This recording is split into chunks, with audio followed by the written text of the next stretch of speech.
Hey guys, so today I want to go over the history of baseball cards according to an article that I will include all the source information for at the end of this video. So what I gathered was baseball cards are truly very nostalgic, and it's a huge part of the game of baseball.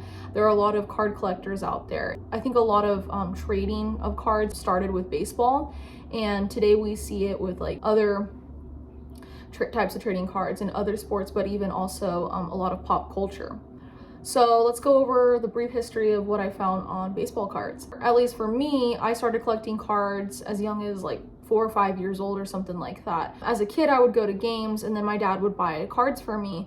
Usually it was Topps or Leaf. And what really got me into card collecting myself was the Dan Gutman books. There was this author, Dan Gutman, and he wrote this whole series of this middle schooler who could travel through time using baseball cards, transporting him back to the 40s or even as early as like 1904.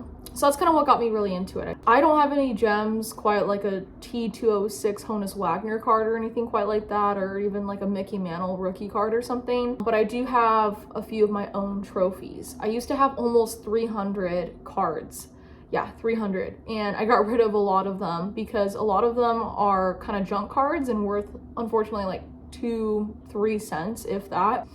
So anyway, to get into the history of it here. So by the 1840s through 1860s, both the invention of baseball and the invention of photography both kind of went hand in hand in terms of creating what they called cabinet cards.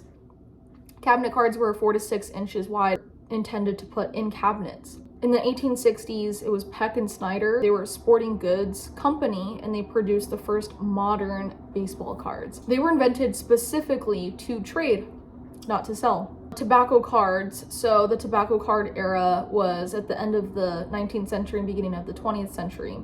And they were put obviously in cigarette packs. A lot of these original cards, especially the ones that went in the tobacco packages, kind of created what we have as the modern card, essentially. So a lot of older cards were pictures of teams or faraway shots of players in action. By the early 20th century, the portrait, so the portrait of a player was kind of what was displayed on these cards. The golden era, so it was like 1909 through 1915. For an example, Honus Wagner, he played for the Pirates. His card is kind of like the Mona Lisa of baseball cards. So what I didn't know that was interesting is that he had a T tobacco card. So T stands for tobacco. And then he had C cards. Those stand for like candy and gum cards that they would put in those packages. And then it went from D for bakery cards and then M for magazine cards.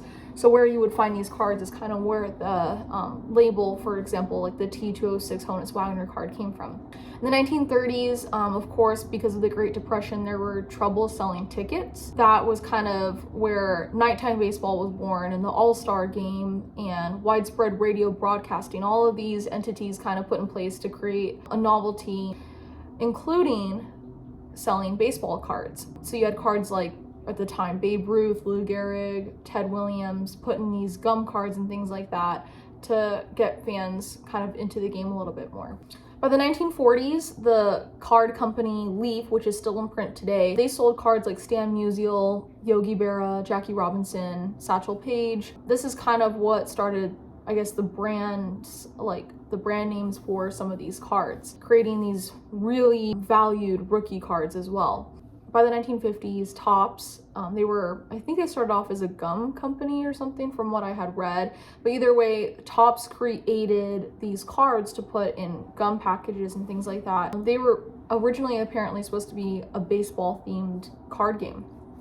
But anyway, so Topps is still in print today and is one of the more popular card selling companies. And then by the 1980s, baseball cards did become essentially massively overproduced. By the 1990s, it's what they call the junk card era. So the 80s into the 90s, it was just more quantity over quality for cards, and there were just a ton of cards massively overproduced. That's why, fortunately, a lot of cards aren't worth that much unless you find a true gem, like a rookie card. Or these days, cards are very gaudy and very flashy, so there isn't a whole lot of rarity.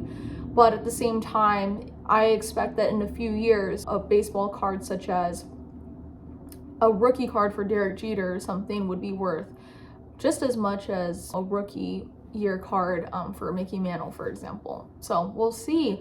That's kind of the little history I found off of an article of the history of baseball cards. Hope you enjoyed. We'll see you next time.